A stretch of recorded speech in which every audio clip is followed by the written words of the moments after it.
आस्पदं शिव विरिञ्चिनुतं शरण्यम् भृत्यार्तिहं प्रणतपाल भवाब्धिपोतं वन्दे महापुरुषते चरणारविन्दम्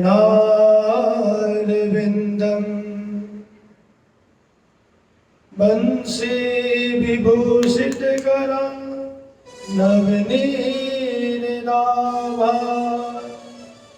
पीताम्बराधरुणबिम्बफलाधरोष्ठा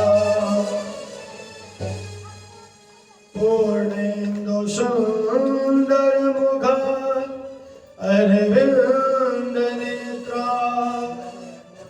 कृष्णात् परं किमपि तत्त्वमहं न जाने।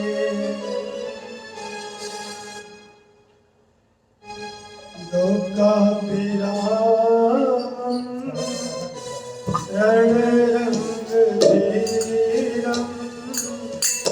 राजीवनेत्रं रघुवंशनाथं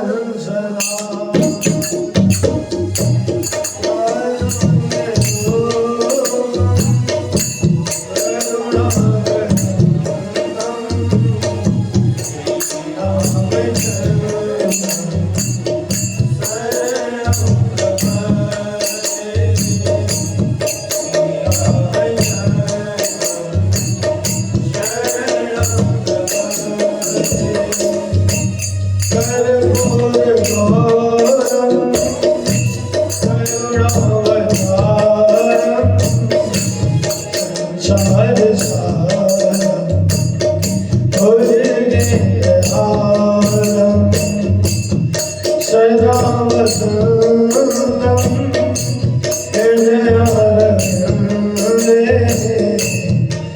भवं भवामि सहितं नमामि भवं भवामि सहितं नमामि मनोजवं रुद्रतुल्यवेगं नित्यप्रियं मोदितमम्बरीशं तातात्म्यं नरयोगमोक्षं श्रीरामदूतं शरणं प्रपद्ये श्रीरामदूतं शरणं प्रपद्ये श्रीरामदूतं शरणं प्रपद्ये। माता रामो मत्पिता रामचन्द्रः स्वामी रामो मत्सखा रामचन्द्रः सर्वस्वं मे रामचन्द्रो दयालु नान्यं जाने नैव जाने न जाने। नारायणं नमस्कृत्य नरं चैव नरोत्तमं देवीं सरस्वतीं व्यासं ततो जयमुदीरये।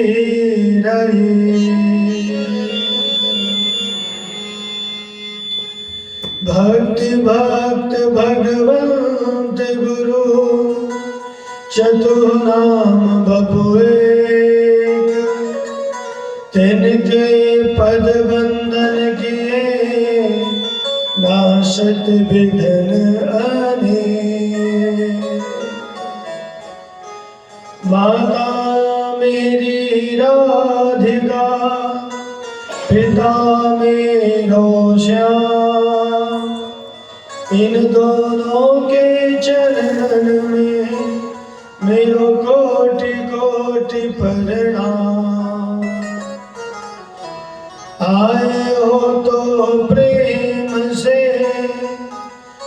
लो हरि का नाम। आप सभी को उद्धव जी की जय जय राधे श्याम, जय जय सीता राम।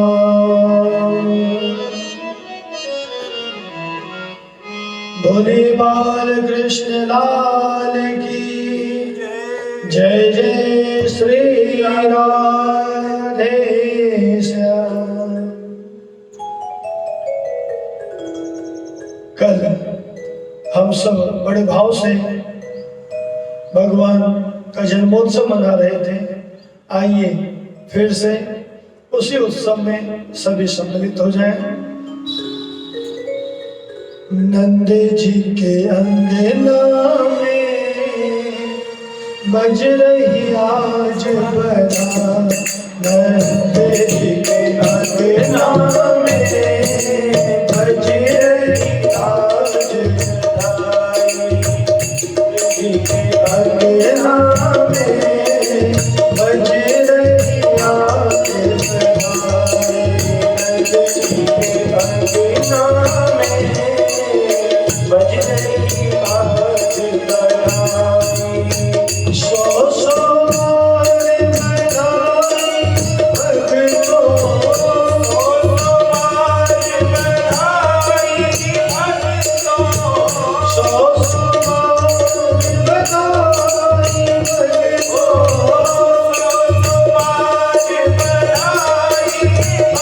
भक्तों, लाखों बार बधाई। नंद जी के अंगना में बज रही आज बधाई, नंद जी के अंगना में बज रही आज बधाई।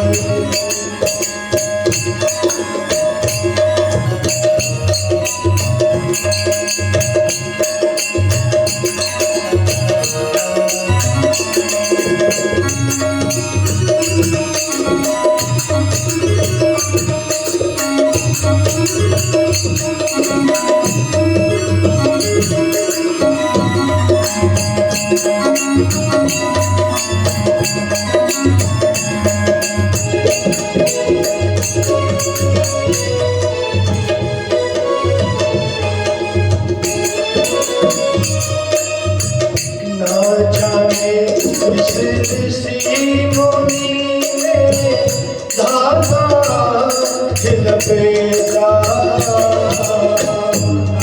ना किस ऋषि मुनि ने धागा लपेटा,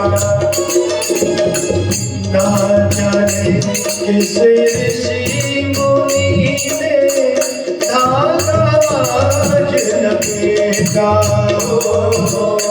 ना जाने किस ऋषि मुनि ने धागा लपेटा। तो नंद भवन अनहोनी हो गई, नंद भवन अनहोनी हो गई, बेटी हो गया बेटा, नंद जी के अंगना में बज रही आज बधाई, नंद जी के अंगना में बज रही आज बधाई, नंद जी के अंगना में बज रही आज बधाई।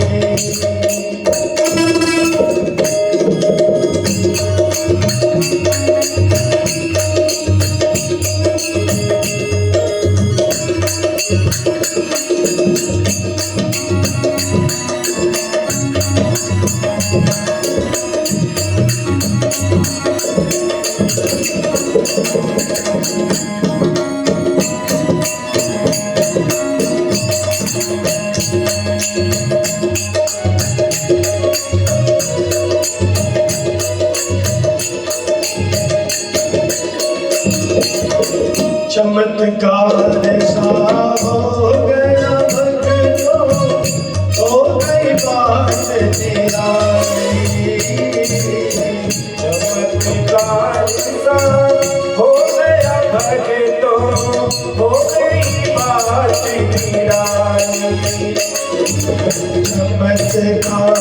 सा हो गया भक्तों, हो गई बात निराली। चमत्कार सा हो गया भक्तों, हो गई बात निराली। रात ही रात में नंद बाबा की, रात ही रात में नंद बाबा की, रात ही रात में नंद बाबा की, रात ही रात में नंद बाबा की दाढ़ी हो गई काली, नंद के अंगना में बज रही आज बधाई। नंद के अंगना में बज रही आज बधाई।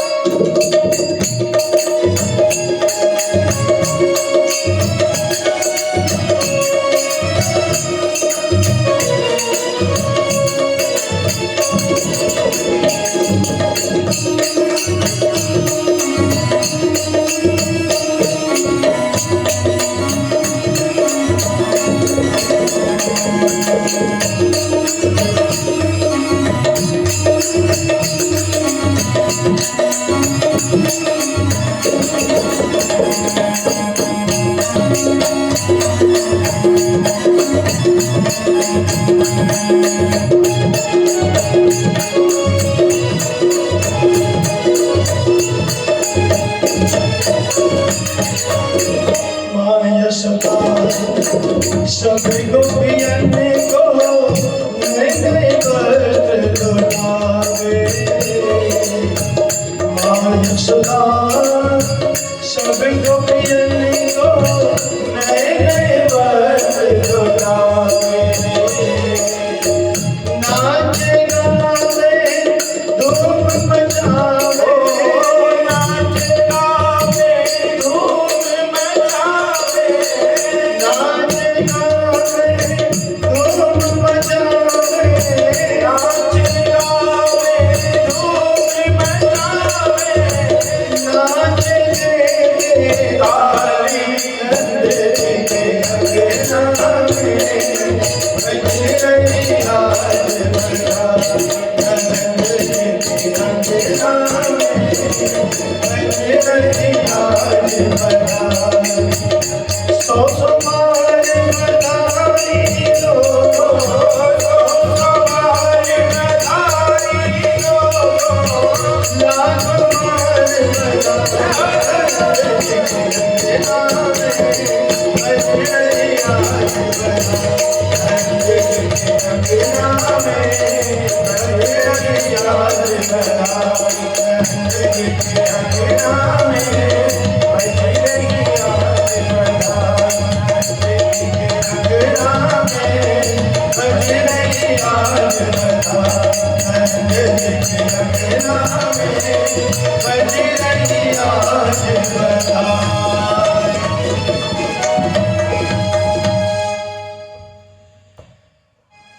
बोलिए वृंदावन बिहारी लाल की। श्रीमद् भागवत महापुराण की जय जय जय श्री राधे।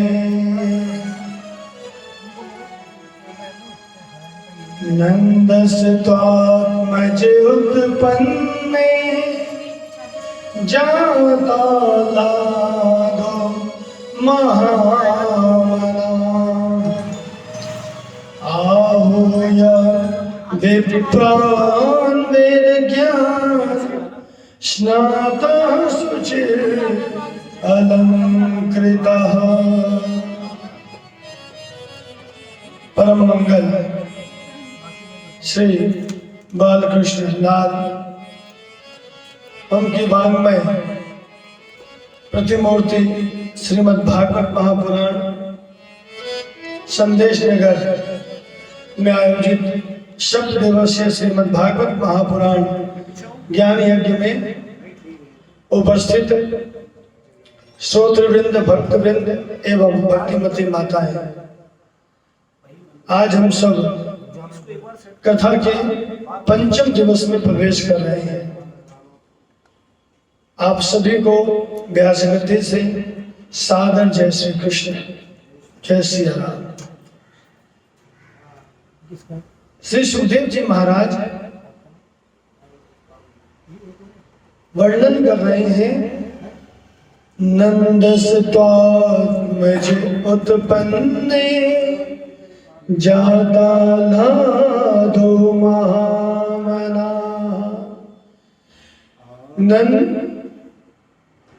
नंदस्त्वात्मज, श्री सुखदेव जी कह रहे हैं कि नंद जी के आत्मज माने पुत्र हुए हैं। क्या सुखदेव जी को यह ज्ञात नहीं है कि यह जो बालक है ये वसुदेव जी का है, नंद जी का नहीं है? फिर सुखदेव जी ने क्यों कहा नंदस्त्वात्मज? तो शास्त्र में 5 प्रकार के पिता बताए गए हैं। एक, जिसके यहां बालक जन्म लेता है। दूसरा वह जो पाल पोसकर बड़ा करता है। तीसरा वह जो शिक्षा देता है। चौथा गुरु जो कान में मंत्र फूंकता है। और 5वां ससुर। ये 5 पिता बताए गए हैं।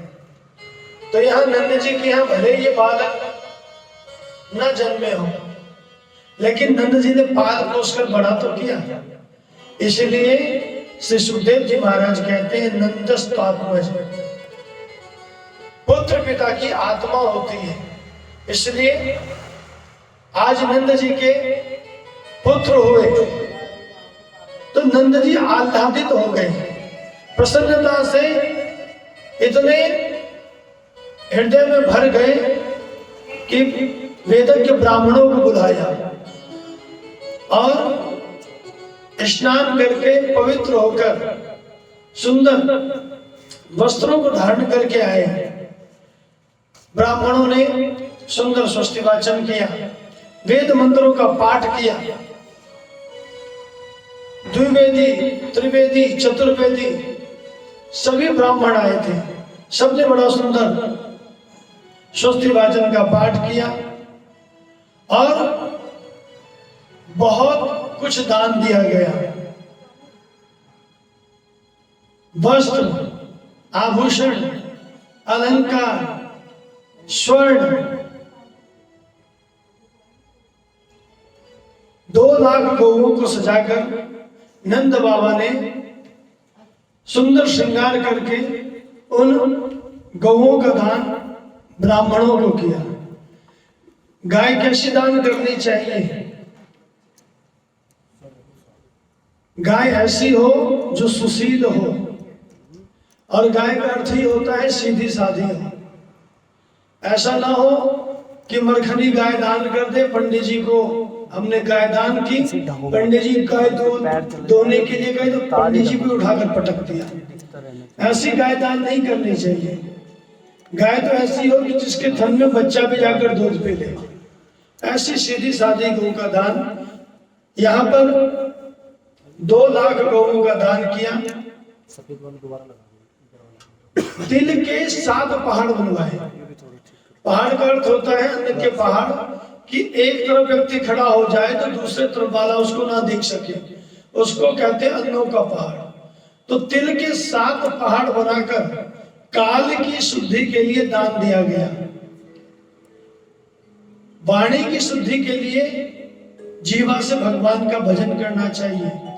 मन की शुद्धि के लिए मन से भगवान का ध्यान करना चाहिए। शरीर की शुद्धि के लिए शरीर से भगवान की सेवा करनी चाहिए। धन की शुद्धि के लिए धन से धर्म करना चाहिए, दान करना चाहिए। हमारे घर में जीवन पर्यंत धन आता रहता है, लेकिन वो धन किसके यहाँ से आया है, कैसा आया है, किस वृत्ति का आया है? तो जिस वृत्ति का, जिस भाव से जैसा दान आता है, पैसा घर में आता है, वैसी वृत्ति घर में हो जाती है। तो धन को शुद्ध करने के लिए दान करना चाहिए। धन को शुद्ध करने के लिए श्रीमद् भागवत महापुराण का अनुष्ठान करना चाहिए, क्योंकि तन पवित्र सेवा किए,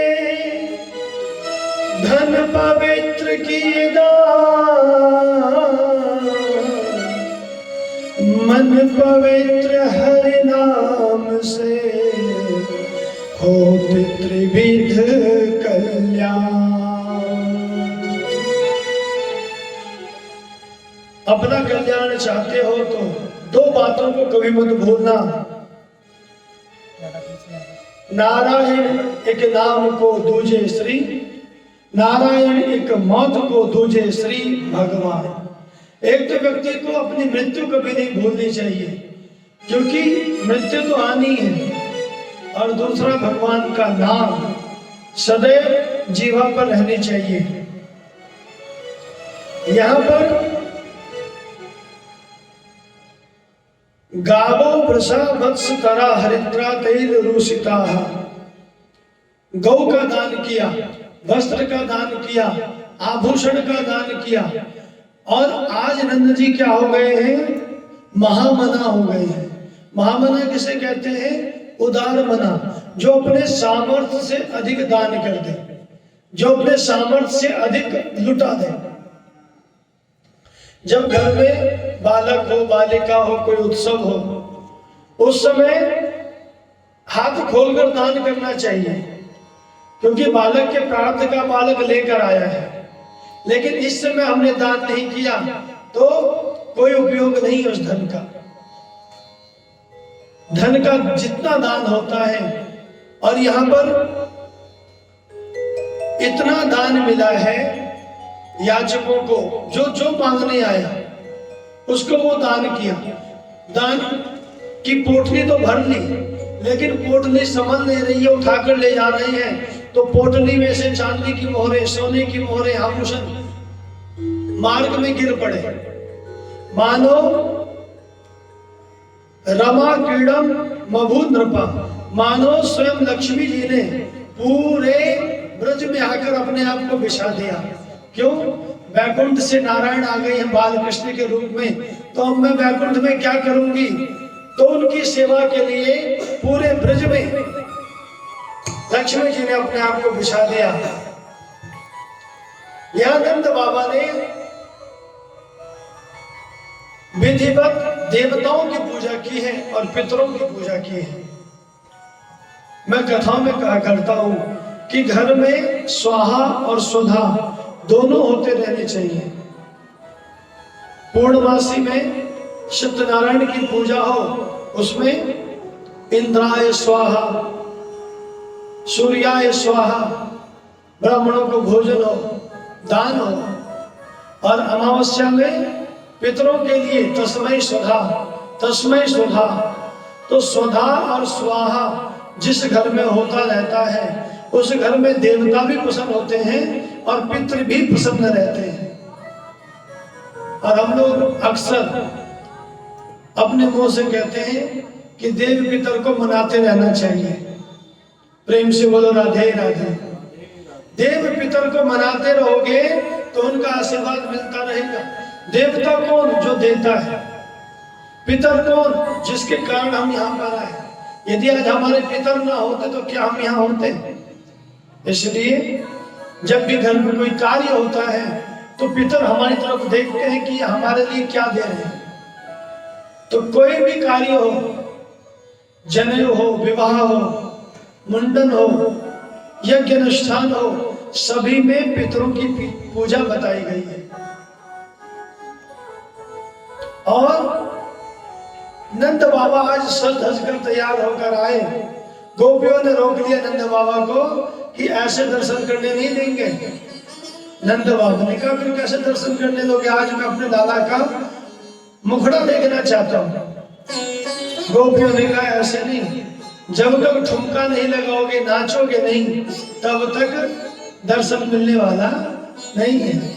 नंद बाबा ने कहा अरे गोपियों, अब ग्राहकों को इस बुढ़ापे में नचाओगे? बोले लाला को मुखड़ो देखने को है तो नाचने तो पड़ेगा। अरे मैं नाचूंगा जान तो ना है। गोपियों ने कहा कौन सी बड़ी बात है, एक हाथ कमर पर रखो, एक हाथ सिर पर रखो और मटकाओ, कमरिया हो गया नाच। जैसे नंद बाबा ने सिर पर हाथ रखकर, कमर पर हाथ रखकर मटकना शुरू किया तो एक गोप नंद जी का मित्र दही लेकर बधाई देने आया था और जैसे देखा उसने नंद जी को नाचते हुए, वो तो इतना प्रसन्न हुआ, उसने सारी दही नंद बाबा पर उड़ेल दी।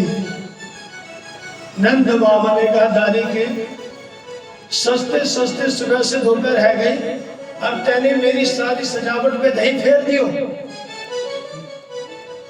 मित्र ने कहा, नंद जी तुम्हें मैंने इतने सालों में कभी नाचते नहीं देखा और आज नाचते हुए देखा तो मुंह को राह दे हो और मैंने सारी दही तेरे पर उड़ेल दी। गोप गोपियां सब, कोई दूध लेकर बधाई देने आ रहा है, कोई दही लेकर, कोई माखन लेकर, और जो भी बधाई लेकर आ रहा है सब गोपियां आपस में मुख में माखन मल रही है, हरिद्रा मल रही है, कुमकुम लगा रही है। पूरे ब्रज में उत्सव मनाया जा रहा है। पूरे ब्रज में नंद भवन में दूध दही की कीच मच गई। ऐसा लगने लगा मानो क्षीर सागर नंद भवन में ही प्रकट हो गया। क्यों? क्योंकि क्षीर सागर में रहने वाले नंद भवन में आ गए तो नंद भवन में ही क्षीर सागर उत्पन्न हो गया। तत्रारभ्य नंदस्य ब्रज सर्व समृद्धिमान हरे निवासात्म गुणैः रमा क्रीडा मभू नृपा। 18 श्लोकों में श्री सुखदेव जी ने नंदोत्सव को गाया है। मानो 18 श्लोकों में ही श्री सुखदेव जी ने श्रीमद् भागवत के 18,000 श्लोकों को पिरो दिया। 18 श्लोकों में 18,000 श्लोकों की मानो व्याख्या कर दी। यह 18 श्लोकों में इसलिए नंदोत्सव को गाया श्री सुखदेव जी ने कि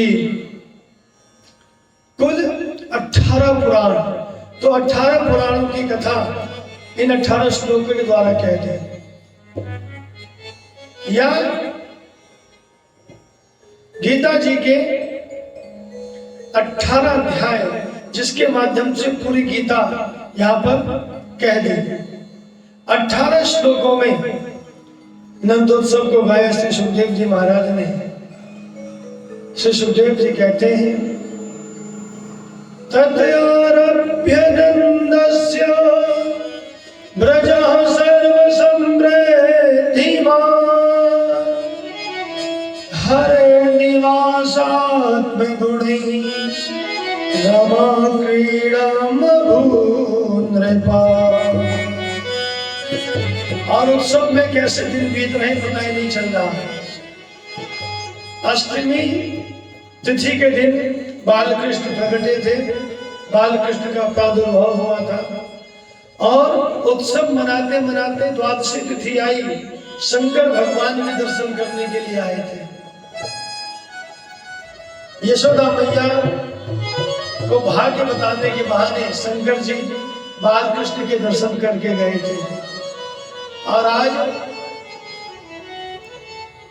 गोपान गोकुल रक्षाया निरूप्य मधुरांगता नंदः कंसस्य वार्षिक्यम् करं दातुं कुरुद्वः करं दातुं कुरुद्वः। उत्सव मनाते मनाते नंद जी को ध्यान आया कि अरे इस बार तो हमने इनकम टैक्स जमा ही नहीं किया। मार्च आने वाली है, क्लोजिंग डेट आने वाली है। नंद जी ने गोपाल गोकुल रक्षाया। गोकुल किसे कहते हैं? गौ माने इंद्रियां, कुल माने समूह, इंद्रियों के समूह को ही गोकुल कहते हैं। गौ माने गवाम, गवाम कुलस्यति गोकुलः, जहां पर 9 लाख गौवे हैं, जहां पर गौवे ही गौवे हैं उसको गोकुल कहते हैं। तो नंद बाबा ने ग्वाल वालों से कहा तुम लोग उत्सव मनाते रहो, उत्सव को रोकना मत, और मैं तब तक कंस का वार्षिक कर दे क्या था। नंद जी तो वार्षिक कर देने के लिए गए गोकुल, गोकुल से मथुरा, मथुरा में जब कंस को वार्षिक कर दे दिया, और कंस को कर देते हुए वसुदेव जी ने देख लिया नंद जी को, एकांत में नंद जी को पास बुलाया और नंद जी से कहा कि तुम्हारे यहाँ बालक हुआ और तुमने मुझे एक बार भी सूचना नहीं दी। तुम मेरे परम मित्र हो, और क्या मित्र का यह फर्ज नहीं है कि उसके यहाँ आनंद हुआ है, उसके यहाँ खुशी आई है तो अपने मित्र को बताए। नंद जी कहते हैं सच्चा मित्र कौन है? जो अपने मित्र के दुख से दुखी हो, मित्र का छोटा भी दुख हो उसे मेरु पर्वत की तरह समझे, और अपना कितना भी बड़ा दुख हो उसे रज के समान समझे। अहो ते देवकी पुत्रा कंसेन बहवो हता, एकावशिष्ठा वरजा कन्या सापि दिवंगतः। मैं तुम्हें अपने पुत्र होने की खुशी कैसे बताता।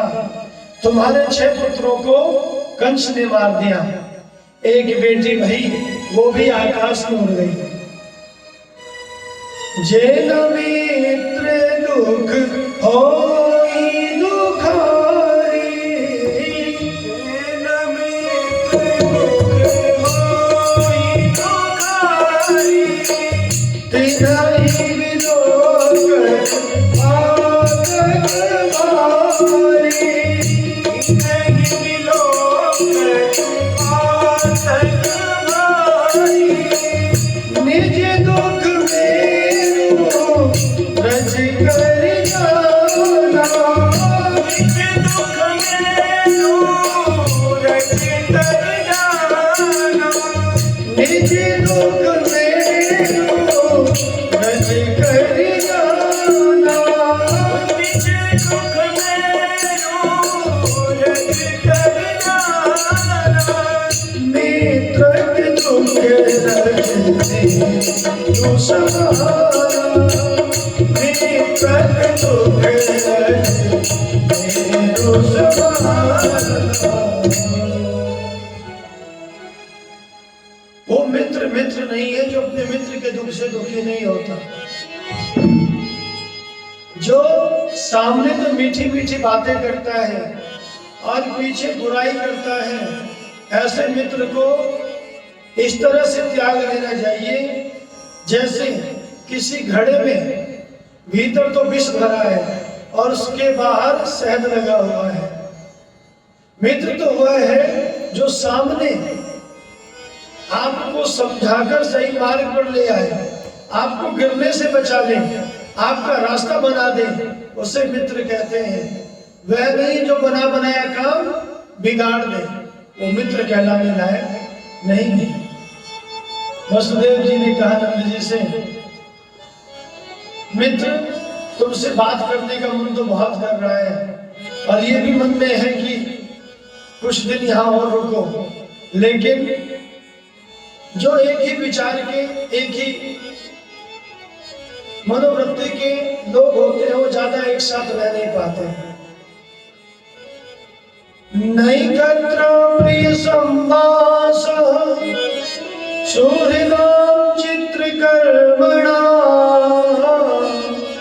औघेन व्यूहमानानां लवानां स्रोतसो यथा। जो एक विचार के लोग होते हैं वो ऐसे मिलते हैं जैसे जल में बहती हुई 2 लकड़ी आपस में मिल जाती है, और फिर बिछुड़ जाती है। आप देखोगे घर में 5 सदस्य हों तो पांचों के विचार अलग अलग होते हैं, पांचों के विचार एक जैसे नहीं होते। और कई घर में तो ऐसे विपरीत विचार होते हैं कि एक साथ ना रहकर सेपरेट हो जाते हैं। बहुत कम होता है जो विचार एक दूसरे से मिलते हो और साथ रहते हैं। नंद जी, आपने वार्षिक कर तो दे ही दिया है, अब ज्यादा दिन यहाँ पर मत रोकिए क्योंकि गोकुल में बड़े बड़े उत्पाद हो रहे हैं। नंद जी ने कहा अपने बालक के लिए थोड़े नए वस्त्र खरीद लूं, फिर कल चलूंगा। नंद जी त्रयोदशी के दिन चले थे, कंस को वार्षिक कर दिया, त्रयोदशी को रुके और चतुर्दशी को वहां से चले।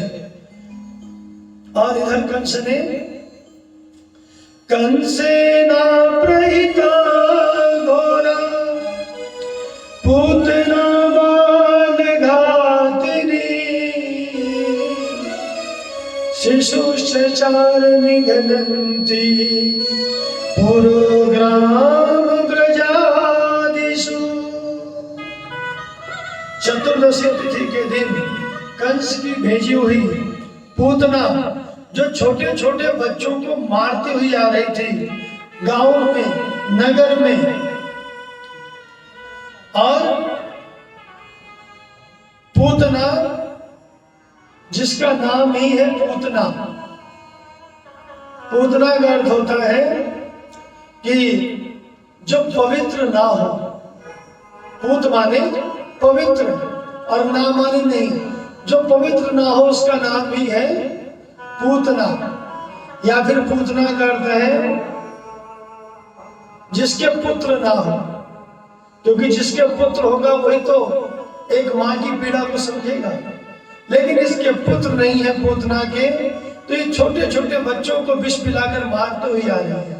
और जब यह गोकुल के ऊपर से निकली तो गोकुल में आज कन्हैया की, बाल कृष्ण की छठी मनाई जा रही थी। अष्टमी को जन्मे थे, आज 6 दिन तो छठी पूजी जा रही थी चतुर्दशी तिथि के दिन। पूतना चतुर्दशी को ही क्यों आती है?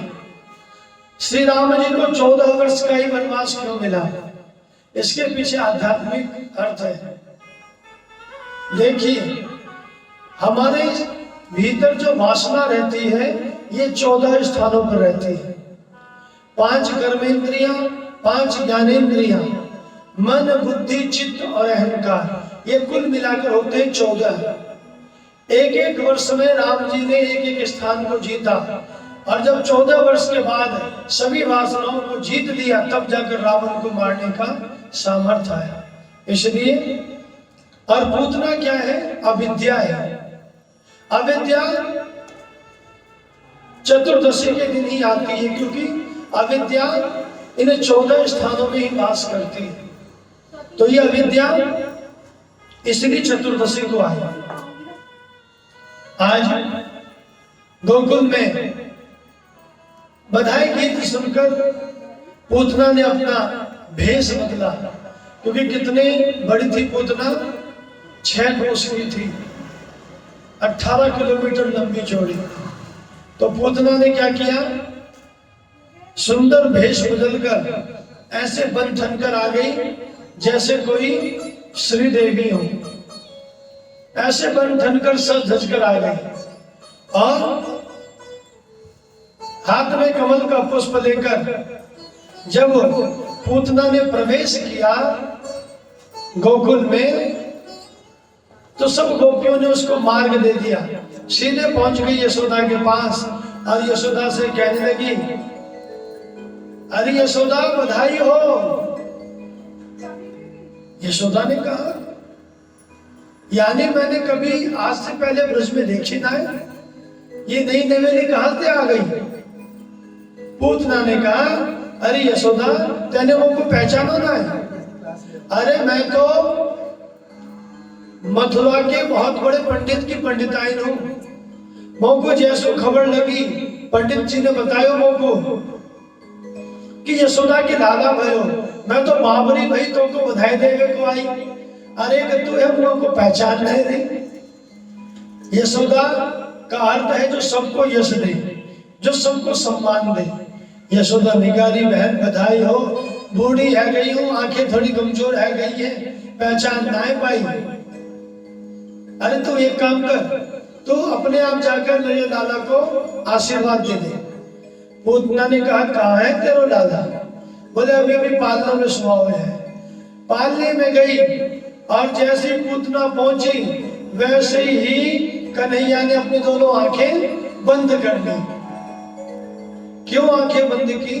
एक ग्रंथ है हरिसूरी महाराज की, जिसमें अनेकों प्रकार की उत्प्रेक्षाएं लिखी हुई है। भगवान ने अपनी दोनों आंखें इसलिए बंद कर ली कि भगवान की एक आंख है सूर्य मार्ग, एक आंख है चंद्र मार्ग। तो पूतना जब मरेगी तो सूर्य मार्ग ने अपना रास्ता बंद कर दिया, हम इस मार्ग से इसको जाने नहीं देंगे। चंद्र मार्ग ने भी रास्ता बंद कर दिया, बोले हम भी नहीं जाने देंगे। भगवान अपने आप जाने कौन से मार्ग से इसको भेजेंगे। तो दोनों मार्गों ने बंद करके रास्ता रोक लिया। या पूतना माया करके आई है और भगवान के सामने माया किसी की चलती नहीं है। देखिए नट और मदारी,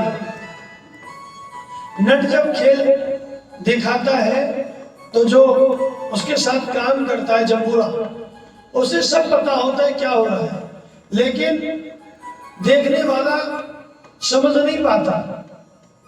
लेकिन जम्बूरे को, मदारी को सब पता है कि नट क्या खेल दिखा रहा है। तो भगवान है मदारी और नट कितनी भी माया करे, भगवान तो माया के पति हैं। माया धवो यस्य स माधवा। तो भगवान क्या है, बनावट करके आएगा तो बनावट चलने वाला नहीं है।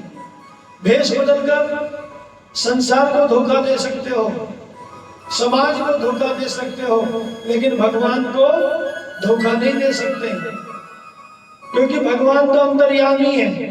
वो तो सबके चित्त में बैठे, जानते हैं कि कौन यहां से कर रहा है और कौन यहां से कर रहा है। तो भगवान के सामने पूतना की माया चलने वाली नहीं थी, इसलिए दोनों नेत्र बंद कर लिए भगवान ने कि मैं आंखें खोलूंगा और इसकी माया दूर हट जाएगी और ये अपने विभव स्वरूप में आ जाएगी, सब गोपियां डर जाएंगी। इसलिए भगवान ने आंखें बंद करके रखे। या भगवान आंखें बंद करके भगवान शिव जी को बुलाने लगे कि भोलेनाथ, आपको विष पीने का बड़ा अभ्यास है और मैं तो दूध पीने आया हूं, माखन खाने आया हूं, इस विष को आप आकर पियो। या आंखें बंद करके कुंडली देखने लगे। पूतना ने ऐसा कौन सा कर्म किया कि आज मेरे सामने आकर खड़ी हो गई। जैसे आंखें बंद करके देखी तो पूरा पिछला जन्म सामने आ गया कि पूर्व जन्म में ये राजा बलि की बेटी रत्नबाला थी। रत्नबाला ने जब वामन भगवान को देखा था तो मन में विचार किया था कि ऐसा ही बेटा मेरा हो, तो वो मनोकामना पूर्ण हो गई। लेकिन जब वामन भगवान ने राजा बलि का सर्वस्व हरण कर लिया तब रत्नबाला को बड़ा क्रोध आया कि ऐसा मेरा बेटा करता तो मैं उसको जहर दे देती। इसलिए आज कालकूट विष लगाकर आई है। लेकिन जो भी हो, अब भगवान ही जाने क्या सोच रहे थे। इतने में तो पूतना ने पालने से बाल कृष्ण को उठाया और अपना विष भरा स्तन मुंह में लगा दिया। भगवान भी पीने लगे। पहले विष पिया, फिर दूध पिया और फिर प्राण खींचने लगे। तो पूतना कहती है, सामुंच मंचाल मिति प्रभासिनी। अरे छोड़, अरे छोड़। कन्हैया कहते हैं, अरे पूतना,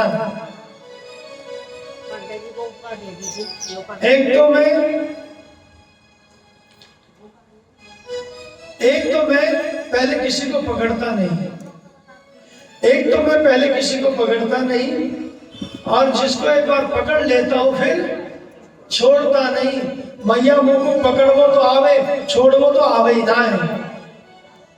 और पूतना को विष पिया, दूध पिया, फिर पूतना के प्राण खींचकर पूतना को दूर गोकुल से जंगल में फेंका, और गिरते ही पूतना का प्राणांत हो गया। बोले पूतना वरदान भगवान की।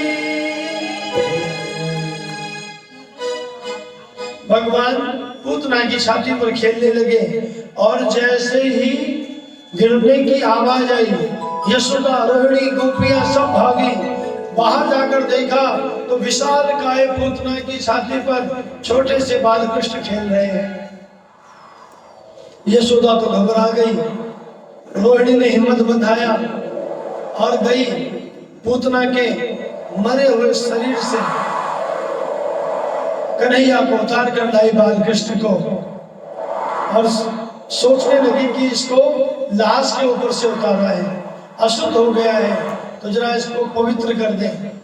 तो गोबर का माथे पर तिलक लगाया, पूरे शरीर में गोधूली लगाई, एक पात्र में गोमूत्र लिया, और गोपुच्छ से भगवान के अंगों की रक्षा भगवान के नाम से ही करने लगी। इंद्रियाणि ऋषिकेशः प्राणा नारायणोऽवतु श्वेतद्वीप प्रतिष्ठितं मनो योगेश्वरोऽवतु। भगवान ऋषिकेश बाल कृष्ण के इंद्रियों की रक्षा करें, नारायण प्राणों की रक्षा करें, चित्त की रक्षा श्वेत द्वीप के पति करें, और मन की रक्षा योगेश्वर करें। भगवान ने ये दिखाया कि मेरे से बड़ा मेरा नाम है। भगवान के नाम से भगवान की रक्षा हुई, और गौ का ही गोबर, गौ की ही धूली, गौ का ही मूत्र, गौ का ही पुच्छ क्यों दिया?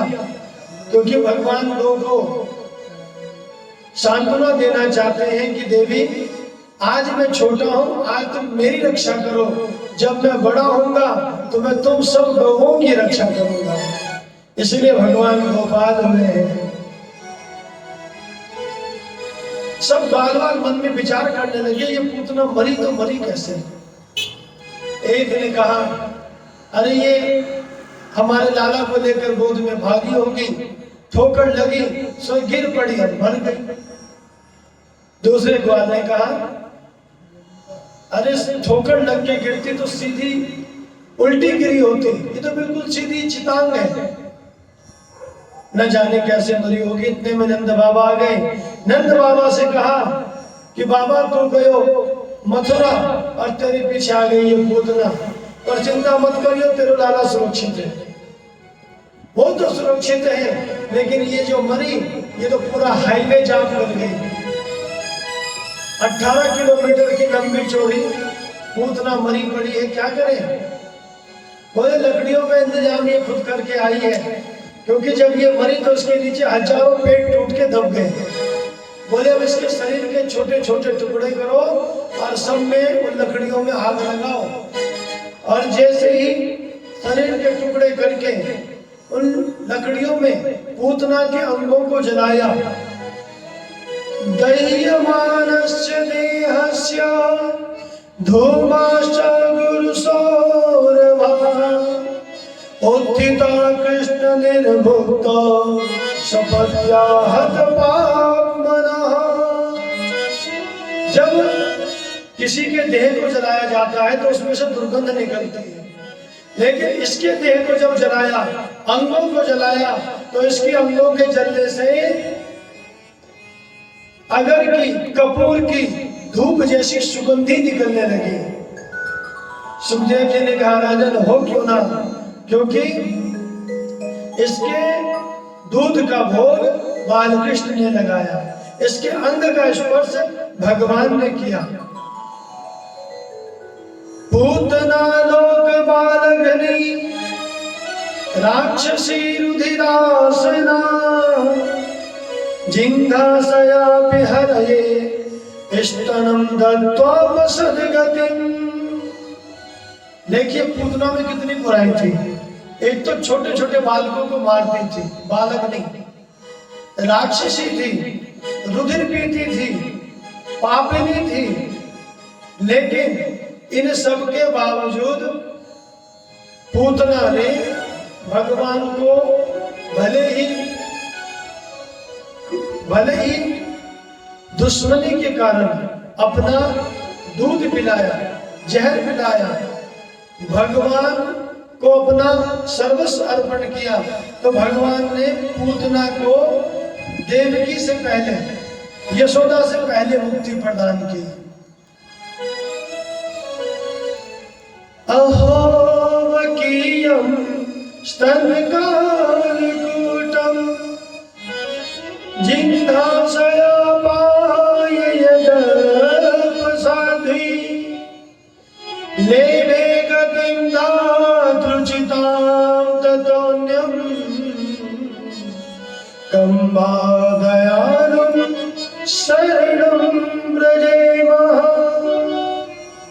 ऐसे दयालु कि शरण में कौन नहीं जाना चाहेगा, जो अपना अहित करने वाले का भी कल्याण करते हैं, मुक्ति देते हैं। अस प्रभु दीन बंधु हरि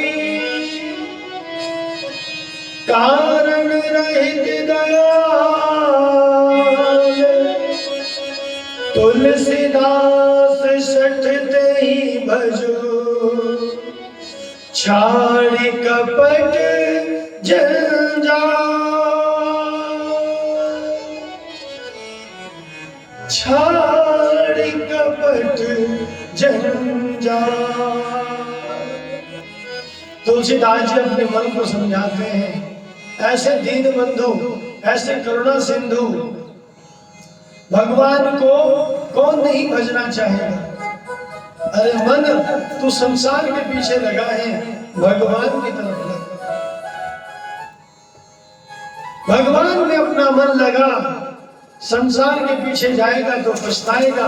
भगवान से मन लगाएगा तो सब संसार तेरे पीछे आएगा।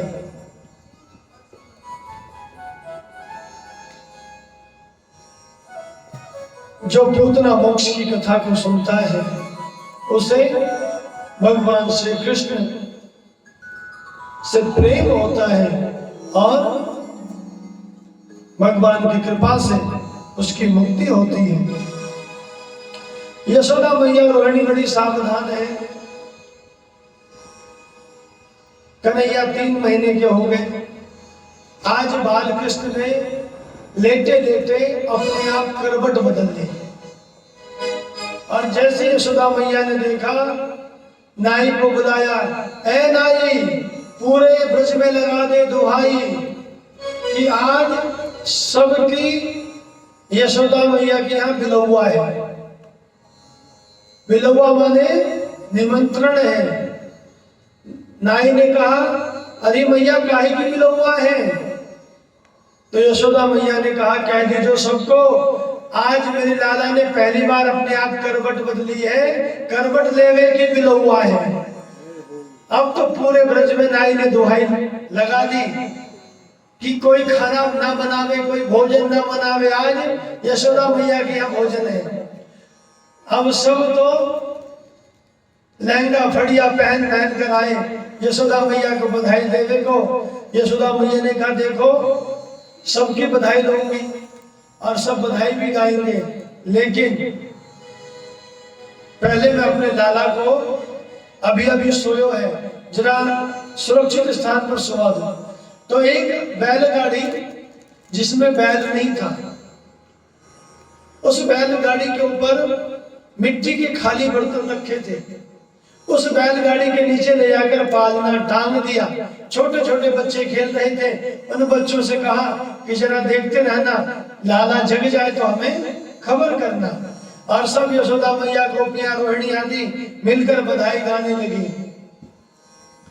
इधर जिसके लिए बधाई गाई जा रही थी वो बैलगाड़ी के नीचे सोए थे। कंस का भेजा एक असुर जिसका नाम है शकटासुर, वो आकर उन खाली मिट्टी के बर्तनों में बैठ गया और उसने सोचा अपना भार बढ़ाकर मैं बालकृष्ण को दबाकर यही समाप्त कर दूंगा। देखिए सकट भंजन की जो कथा है, सकटासुर की जो कथा है, ये जो जड़वाद है उसको समाप्त करने के लिए है। जो अंधविश्वास है उसको समाप्त करने की ये कथा है। देखिए बैलगाड़ी में 2 बैल लगे होते हैं और बैल किस चीज का प्रतीक होता है? धर्म का। तो जिसके जीवन में धर्म और परम धर्म नहीं है उसी के जीवन में ये जड़वाद आता है, उसी के जीवन में अंधविश्वास आता है। जो न धर्म को मानता है न परम धर्म को मानता है, फिर वो टोने टोटकों में जाकर विश्वास करता है, वो शमशान में जाकर विश्वास करता है। धर्म क्या है? स्त्री का क्या धर्म है, पति का क्या धर्म है, पुत्र का क्या धर्म है। समाज में जो हम करते हैं वो धर्म है, जरूरी है, बिना धर्म के जीवन नहीं चलता। लेकिन परम धर्म क्या है कि धर्म तो करो, साथ साथ थोड़ा सा भजन भी करते रहो। एक सेठ जी बड़ा रुपया पैसा कमाते थे। सेठ जी से कहते हैं कितना पैसा कमाते हो, समाज में भी अच्छा नाम मान है, थोड़ा भजन भी कर लिया करो। सेठ जी बोले अभी कहाँ, बच्चे छोटे हैं, परिवार नया है, जरा इनको स्टेबल कर दो, पढ़ा लिखा दो, तब भजन करूंगा। अब धीरे धीरे सेठ जी तो लखपति से करोड़पति हो गए, बेटा भी बड़ा हो गया, शादी ब्याह हो गया। अब सेठ जी ने घर में नाती पोते सब हो गए। सेठ जी की अवस्था भी 60-65 वर्ष की हो गई। अब सेठ जी ने देखा कि मैंने इतना जमा कर लिया है कि मेरे बेटे क्या मेरे पोते को भी कोई दिक्कत होने वाली नहीं है। अब मैं बैठकर भजन करूंगा। ये सब सोचकर रात को सोए कि प्रातःकाल किसी ने दरवाजा खटखटाया, दरवाजा खोला तो सामने काले रंग के भैंसे पर एक बड़ा भयानक पुरुष। सेठ जी ने पूछा आप कौन? बोले हम हैं यमराज। बोले आपको किसने बुलाया? बोले हमें कोई बुलाता नहीं है, हम तो खुद चले आते हैं, कोई हमें क्यों बुलाएगा? अब आपका समय पूरा हुआ, चलिए हमारे साथ। सेठ जी ने कहा कल ही मैंने सोचा कि अब भजन करूंगा और आज ही आप बुलाने आ गए। एक काम कीजिए, एक डील करते हैं। क्या? बोले 50-50। बोले क्या 50-50? बोले हमारी जितनी संपत्ति है उसमें से आधी संपत्ति मैं आपको दे दूंगा, मुझे 1 साल का समय दे दीजिए, अब मैं भजन करूंगा। यमराज ने कहा 1 साल की बात करते हो, तुम आधी संपत्ति दे दोगे, तुम्हें 1 महीने का भी समय नहीं मिलेगा। सेठ जी ने कहा 80-20 ठीक रहेगा? बोले 80-20 नहीं, कुछ भी नहीं चलेगा। अरे हमें रिश्वत देते हो, यमराज को रिश्वत देते हो, 1 घंटे का समय भी नहीं मिलेगा। सेठ जी ने कहा अच्छा इतना तो समय दे दो कि मैं अपने बच्चे को चिट्ठी लिख पाऊं, बगल वाले कमरे में सोया है पत्नी परिवार के साथ। बोले हाँ इतना समय दे दूंगा। तो सेठ जी ने चिट्ठी लिखी बेटा कि मैंने जीवन में धन तो बहुत कमाया, धर्म बहुत किया, लेकिन परम धर्म नहीं किया, भजन नहीं किया। और आज मुझे पता चल गया कि भजन करने के लिए अलग से समय मिलने वाला नहीं है। संसार के साथ ही, संसार में रहते हुए भी धर्म को भी निभाना पड़ेगा और थोड़ा थोड़ा परम धर्म भी करना पड़ेगा, भजन भी करना पड़ेगा। मेरी तो बीत गई बेटा, अब तेरे ऊपर है। और ये चिट्ठी लिखकर उसने अपने बेटे को दे दी। इसलिए जड़वाद वही आता है, अंधविश्वास वही आता है जहाँ ना धर्म हो ना परम धर्म। तो ये जो बैलगाड़ी थी इसमें शक्तासुर आकर बैठ गया। इधर जब गोपियां बधाई गाने लगी तो सोते सोते कन्हैया की नींद खुली। अभी 3 महीने के बोलना तो जानते नहीं, अब कैसे बुलाए? तो बालस्य रोदनम बलम, बालकों का तो रोना ही उनका बल है। कोई बात मनमानी हो कहनी है तो रोते हैं, तो खूब रोने लगे, लेकिन किसी ने नहीं सुनी। इतने में शक्तासुर ने बैलगाड़ी को दबाना शुरू किया। भगवान ने पालने में सोए सोए जैसे ही अपना पैर बैलगाड़ी पर मारा, वैसे बैलगाड़ी हवा में उछली। हवा में उछलकर बैलगाड़ी नीचे गिरी, टूट फूट गई। जो बर्तन थे वो गिरे, बर्तन फूट गए, और जो शक्तासुर था वो भी गिरा, और गिरते ही शक्तासुर का प्राणांत हो गया। बोले बाल कृष्ण लाल की जय। जैसे धड़ाम धड़ाम की आवाज आई, रोहिणी यशोदा भागी तो देखा बैलगाड़ी उल्टी पड़ी है, बर्तन टूटे फूटे पड़े हैं, एक असुर मरा पड़ा है। यशोदा ने कहा, अरे बहना, कोई आंधी तूफान आयो ना है, कोई बैल यहां से गुजरो ना है, ये बैलगाड़ी कैसे पलट गई? इतने में छोटे छोटे बाल दौड़ते हुए आए और कहने लगे, हम बताएं। अरे यशोदा, तेरे लाला ने बैलगाड़ी पर लात मारी, स्वयं बैलगाड़ी हवा को उछलकर पलट गई। यशोदा ने कहा, दादी के तुम समझने भांग पी रखी है? मेरे छोटो सो लाला 3 महीनों को और यानी पैर मारकर छकड़ा पलट दियो। ग्वाल वाल ने कहा, हम अपने मैया के सौगंध खाते हैं, यानी बैलगाड़ी पलट गई है। यशोदा ने डांट कर भगा दिया सबको। ब्राह्मणों को बुलवायो, स्वस्ति वाचन करवाई, दान दक्षिणा दी। अब तो बाल कृष्ण को गोद से उतारती ही नहीं यशोदा। धीरे धीरे बाल कृष्ण 6 महीने के हो गए। एक दिन मैया उचका उचका कर खेल रही थी कन्हैया के साथ। मैया खेलती है बच्चों को उछाल उछाल कर। कन्हैया को मन भयो कि थोड़ी और ज्यादा उछालती तो आकाश में घूम कर आता, लेकिन मैया कैसे उछाले अपना। इतने में कंस का भेजा एक असुर तृणावर्त गोकुल के आकाश मंडल में आकर चक्कर लगाने लगा, चक्रवात के रूप में। भगवान ने देखा सवारी तो ऊपर आ गई है व्योम विहार के लिए, लेकिन मैया गोद से छोड़े तभी तो भगवान ने यशोदा मैया की गोद में अपना भार बढ़ाना शुरू कर दिया, और इतने भारी हो गए कन्हैया। गरिमानम शिशुरमूढ़म नासे गिरिकूटवत् भूमो निधायतं गोपी विस्मिता भार पीड़िता। आश्चर्यचकित हो गई यशोदा कि मेरे लाला का वजन इतना कैसे बढ़ गया। ऐसा लगता है मैंने कोई बड़ा भारी पर्वत उठा रखा हो। तो भार से पीड़ित होकर यशोदा ने लाला को आंगन में लेटा दिया, और यशोदा सोचने लगी कि इसने मेरा दूध ज्यादा पी लिया, और दूध ज्यादा पीने के कारण इसका वजन बढ़ गया। तो थोड़ा हाथ पैर चलाएगा तो दूध बच जाएगा, फिर मैं गोद में लेके खिला दूंगा। ऐसा सोचकर आंगन में लेटा दिया, खुद चली गई भीतर, और इधर पीछे आ गया। तृणावर्तः शान्तरयो वात्यारूप धरोहरं कृष्णं नमो गतो गन्तुं नाशक्नो भूरिभारभृत्।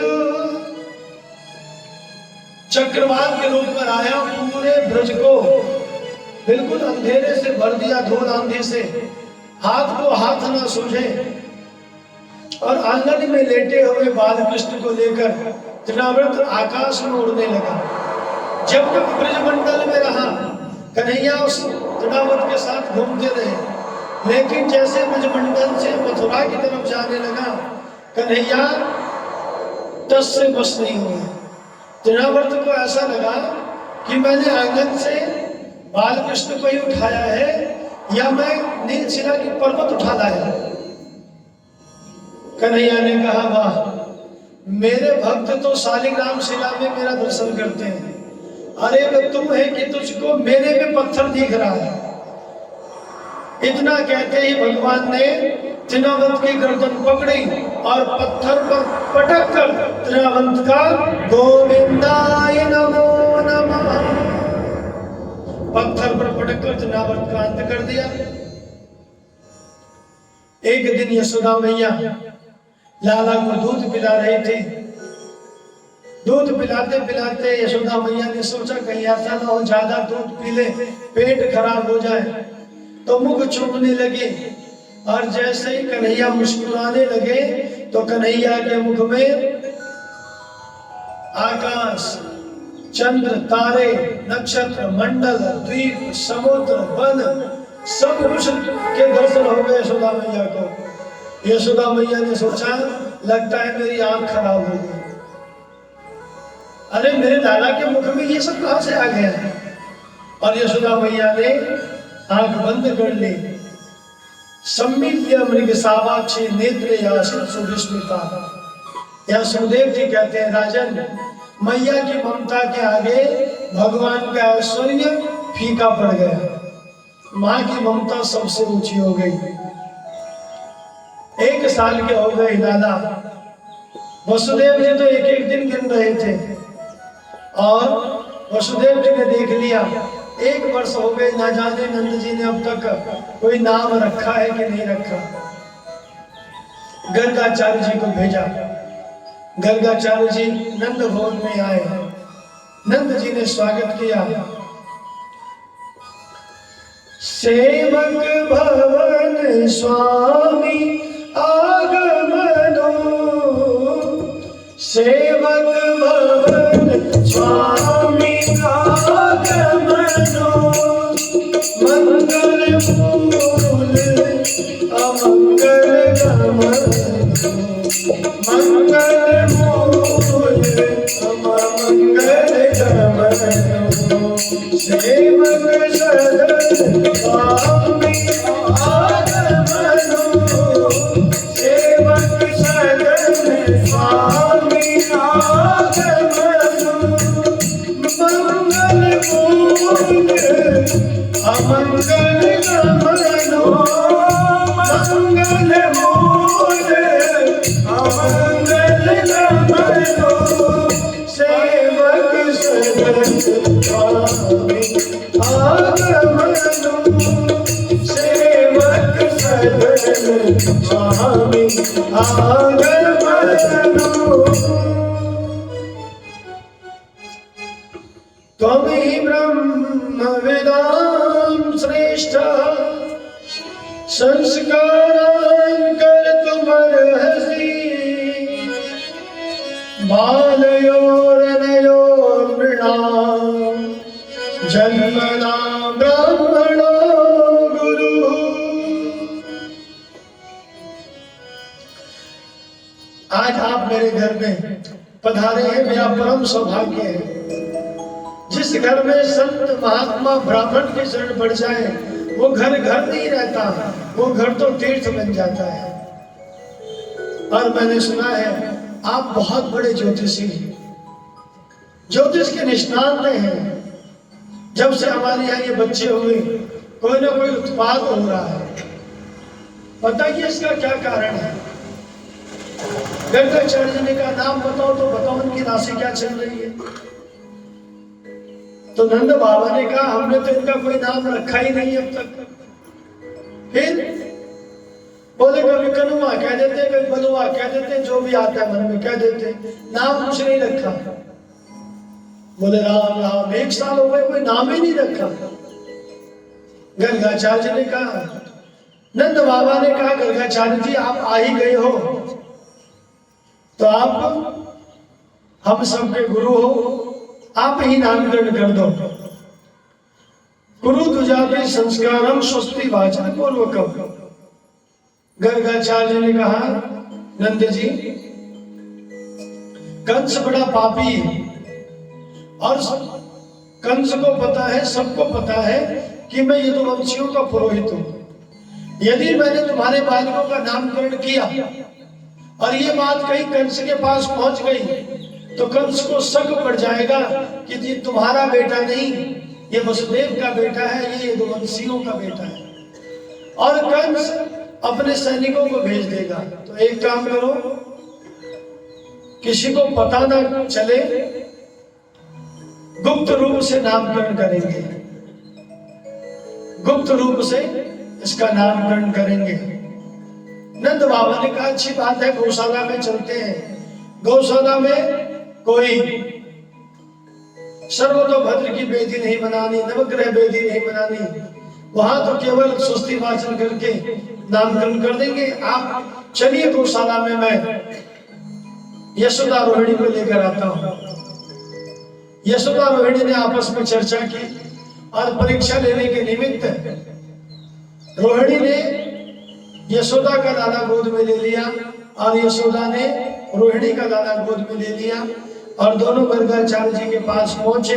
तो जैसे ही गर्गाचार्य जी की दृष्टि बालकृष्ण पर पड़ी, गर्गाचार्य जी तो समाधि में डूब गए, शरीर का भान भूल गए गर्गाचार्य जी। हाथ पैर चलना, पलकें गिराना भूल गए। यशोदा ने रोहिणी से कहा, रोहिणी कहा भयो दादा बाबा को। रोहिणी ने कहा मुझको तो ऐसा लगे आंख बंद करके नाम सोच रहे कि आगे नाम कहा रखे। 2 मिनट, 5 मिनट, 7 मिनट, 10 मिनट रह गए। यशोदा ने कहा रोहिणी से, अरे बहन, बाबा जी की ना तो गर्दन मटके, ना पलके गिरे, ना हाथ पैर हिले। रोहिणी ने कहा मुझको तो ऐसा लगे कि बाबा की सांसों नहीं चल रही। जैसे सुना घबरा गई यशोदा, हाथ पकड़ के झकझोर दिया। तब गर्गाचार्य जी होश में आए और गर्गाचार्य जी ने कहा कि मैं आया तो इनका नामकरण करने था, लेकिन इनको देखकर मैं अपना ही नाम भूल गया। मैं क्या नामकरण करूं? गर्गाचार्य जी ने जब देखा कि ये बच्चों की अदला बदली कैसी है, यशोदा की गोद में रोहिणी का बेटा, तो गर्गाचार्य जी कहते हैं अयम ही रोहिणी पुत्र रामायण सुहृदय गुणई आख्यास्यते राम इति बलाधिक्यात् बलं विदुः। अरे देवी, तुम्हारी गोद में रोहिणी का बेटा है और ये सभी के हृदय में रमण करने वाला है। इसका नाम होगा राम, लेकिन बल अधिक होगा, इसलिए इसका बल से नाम होगा बलराम। बोलिए बलराम जी महाराज की जयकारे में आवाज नहीं। बोलिए बलराम जी महाराज की जयकारा जोर से लगाया करो, जिससे कि पहले तो परंपरा थी, जब कथा सुनाई जाती थी सामने वाला करता था अब तो ये परंपरा समाप्त हो गई। तो बीच बीच में जयकारा लगाया करो, जिससे पता लगे कि कथा सुन रहे हैं। तो यशोदा ने कहा अरे बहन, जिसको हम नकली बाबा समझ रहे थे वो तो असली वाले बाबा निकल पड़े। ये कोई खड़िया पंडल वालों बाबा नाए है, ये तो शुद्ध सोने की तरह असली बाबा है। यानी पहली नजर में पहचान लियो, मेरी गोद में तेरो लाला है। यशोदा ने कहा कि अब ये जो कारो कारो है, या को भी कुछ नाम धर दो। नंद बाबा कहते हैं इसके तो अनेकन, गर्ग जी कहते हैं इनके तो अनेकों नाम हैं। विष्णु सहस्त्र नाम इन्हीं के नाम से भरे पड़े हैं। गोपाल सहस्त्र नाम में हजारों इनके नाम हैं। यशोदा ने कहा मुझको हजारों नाम से कहा काम है, कोई एक सुंदर सा नाम रख दो। नंद गर्गाचार्य जी कहते हैं, बहुनी संति नामानि रूपाणि च सुतश्यते गुणकर्मानुरूपाणि तान्यहं वेद नो जना।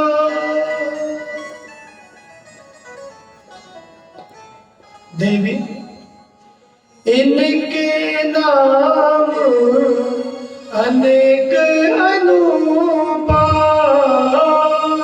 इनके नाम अनेक अनुपा, इनके नाम अनेक अनुपा, इनके नाम अनेक अनुपा। मैं नृप कहब मति अनुरूपा, मति अनुरूपा, मैं नृप कहब मति अनुरूपा, मैं नृप कहब मति अनुरूपा। इनके नाम अनेक अनुपा, इनके नाम अनेक अनुपा।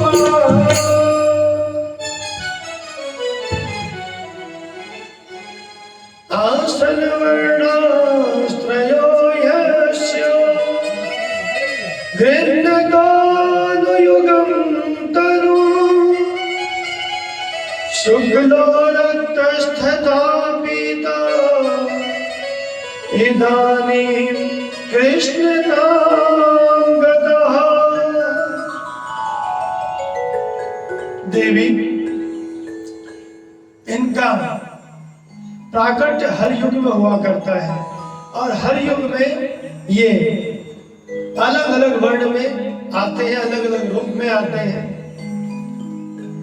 कभी ये शुक्ल वर्ण में आते हैं, कभी ये रक्त वर्ण में आते हैं और इस समय ये कृष्ण वर्ण में आए हैं, तो इसलिए इनका नाम होगा कृष्ण। बोलिए श्री कृष्ण चंद्र भगवान की जय।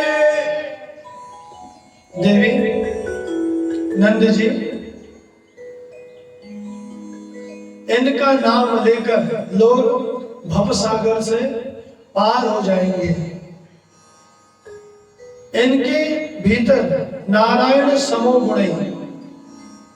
नंद जी आपके बेटा में नारायण के समान बल होगा, लेकिन आप क्या करना, गोपा यस्व समाहिता, इसका गोपन करके रखना, छुपा कर रखना। देखो जो भगवान के स्वरूप को छुपा कर रखते हैं उसी को गोप कहते हैं, उसी को गोपी कहते हैं, जो गोपन करके रखे। या फिर गो माने इंद्रियां और पी माने पीना। गौ इंद्रिय है कृष्णम रसम पिबती सह गोपी, जो कृष्ण रस का अपनी सभी इंद्रियों से पान करते रहते हैं उसी को गोपी कहते हैं। सुंदर नामकरण हुआ, नामकरण करके गर्गाचार्य जी तो चले गए, लेकिन यशोदा और रोहिणी सोचने लगी कैसे नाम रख के गए महाराज जी। कृष्ण तो बोला ही नहीं जाता, कई लोग कृष्ण नहीं बोल पाते तो किशन बोलते हैं। राजस्थान में एक किशनगढ़ है, उसका नाम कृष्णगढ़ है, लेकिन लोग कृष्ण नहीं बोल पाते तो किशनगढ़ ही बोलना शुरू कर दिया। और पंडित जी कितना भी अच्छा नाम रखकर चले जाए, माताएं तो अपने घर का नाम रख ही लेती हैं। तो माताओं ने घर का नाम रख दिया कलवा और बलुआ। कृष्ण को कहती थी कलवा और बलराम को कहती थी बलुआ। संतों ने कहा नाम लेने से तर जाएगा